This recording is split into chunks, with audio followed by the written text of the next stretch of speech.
I'm Kenny Daly, and I'm going to be reading from Judges chapter 18.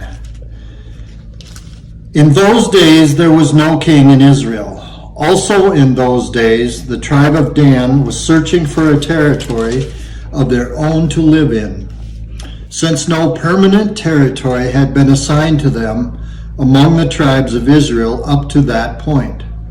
The Danites sent 5 men from their whole clan, strong men from Zorah, Eshtaol, to spy on the land and explore it.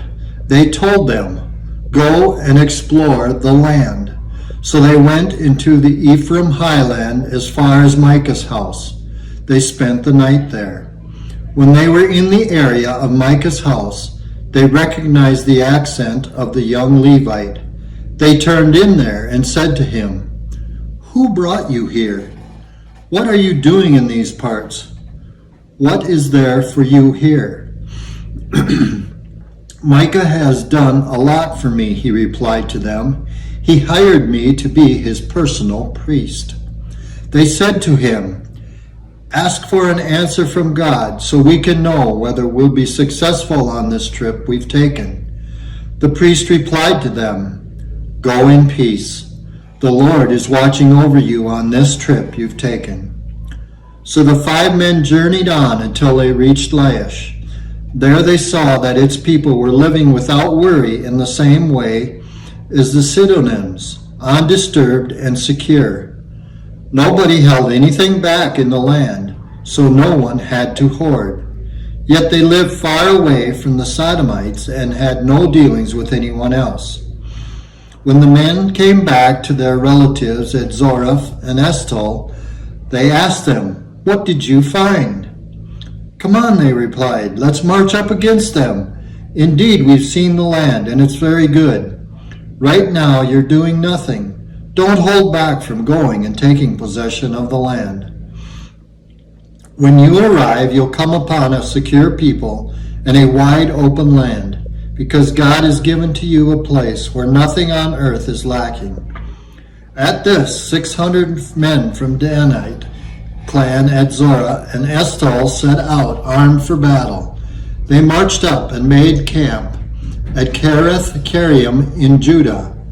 This is why the place west of Kiriath Jearim is still known as Dan's camp today. From there they crossed into Ephraim highlands and came to Micah's house. Then the 5 men who had gone on to spy the land around Laish reported to their relatives, "Did you know that there is a priestly vest, divine images, a sculptured image, and a molded image in these buildings? Now think about what you should do." So they turned in there and went to the young Levite's house in Micah's compound and greeted him, while the 600 Danites armed for battle stood at the entrance of the gate. The 5 men who had gone in to spy on the land moved up, went inside, and took the sculpted image, the priestly vest, the divine images, and the molten image. The priest was standing at the entrance of the gate with the 600 men armed for battle.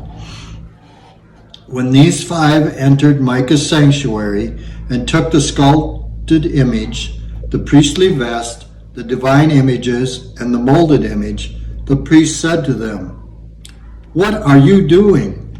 "Shut up," they said to him. "Put your hand over your mouth. Come with us and be a father and a priest for us. Would you rather be a priest for one man's household or a priest for a tribe and a clan in Israel?" The priest was convinced, so he took the priestly vest, the divine images, and the sculpted image and went along with the people. They headed back on their way, but they put the children, the livestock, and the prized possessions in front of them. After they had gone a good distance away from Micah's house, the men who were in the houses around Micah's home were summoned for battle and caught up to the Danites. They called out to the Danites, who turned around and said to Micah, "Why have you summoned men for battle?" Micah replied, "You've taken my gods that I made, and the priests, and have gone off. What did I have left? How can you ask me what is wrong?"